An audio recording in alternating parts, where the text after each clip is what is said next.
Good morning.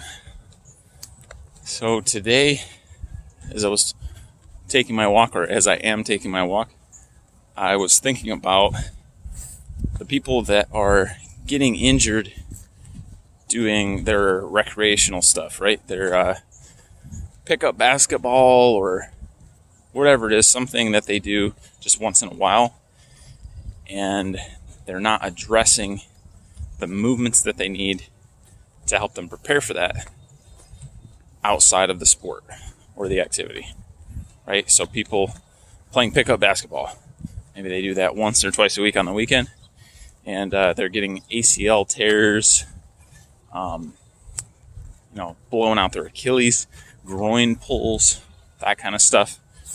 Why is that happening, and what could they do to prevent it? So I believe a big part of that is that they're not preparing those movements outside of the gym, or outside of playing the sport. And I was talking to one of my trainer buddies about this the other day. We were discussing these concepts, and what I think is that if you don't address those movements before you play the sport, then you're more likely to get injured. And you will perform better if you do train those movements before you have to kind of battle test them in the sport, right? If you just play basketball, you will get stronger in those movements. So not stronger like maximal strength, but your body will adapt to the movements you're doing and you'll get better at them. But it's like a competition in a sense, where you're just putting everything to the test. And if you're not well prepared, you're at a greater risk of injury. So it's better if you can train the skills outside of the game, because then it is simpler and safer. There's not as many variables to worry about. When you're playing basketball, yeah, you're moving laterally and turning and things like that, but you're also doing it in an open environment with all of these things you have to worry about. The ball, where I'm moving, and especially the other player, right? I have to react to him changing direction in response to something else. That's much harder than, okay, let's do this lateral cone drill where you go at your own pace and you know exactly where you're going. Back and forth. There's not going to be any sudden unexpected inputs to the drill.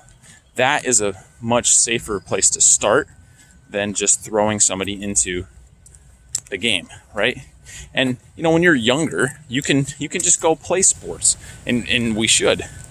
And you're going to learn a lot, and your body is going to grow and adapt to those things much better than when you're, say, 30, 40 years old, and we're mostly sedentary. First of all, you're just older in general. I mean, you can't not do sports, but you have to realize that our bodies don't heal as quick. They don't recover as quick. And if you've been doing a kind of a typical 9-to-5 office job, your body is getting used to being in one position, that seated position usually. If the hips are getting tighter, the upper body is getting tighter, we lose a lot of that movement, that mobility that we had when we were kids. So to just take our bodies in that state and say, let's go out on the court and play some aggressive basketball. Sometimes it's because we used to play at a high level, right? And this could be anything. It doesn't matter if it's basketball or anything. You get used to a certain level when you're younger, right? And then life gets in the way.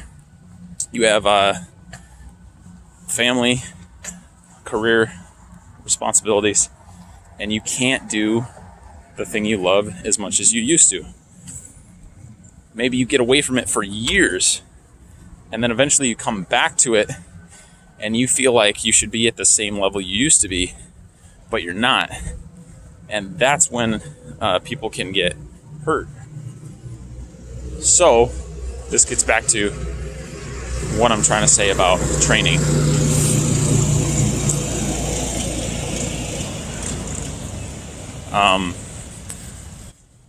Sorry, I lost my train of thought. So, back to training. If we address those movements in the gym, we will be much better prepared for the game, whatever it is, namely lateral movement and rotation. If you're working out a little bit, you're probably doing a lot of stuff in the sagittal plane, meaning the front to back movements like squats, curls, deadlifts, push-ups, any of that stuff, bench press, overhead press. And all that stuff is great, but if that's all you do, there are big deficits in your movement when you try to move in real life, any field or court sport. Man, that thing's loud. You need to be able to move in 3 dimensions all at once. And if you can't do that well before you go into an open, chaotic environment with these other variables like another player, it's going to be a lot harder for you to move well and safely. So include lateral movements, include rotation with things like lateral lunges, side shuffling, exercises, strengthening the adductors, the inside of the thigh. You could do things like Copenhagen's, and also rotation, med ball work. There's all kinds of exercises, but including those types of movements is going to be huge for building your capacity to excel in those games. So just food for thought. All right. So think about it, incorporate those lateral and rotational movements, and you'll be a lot better prepared for your sport. Take care.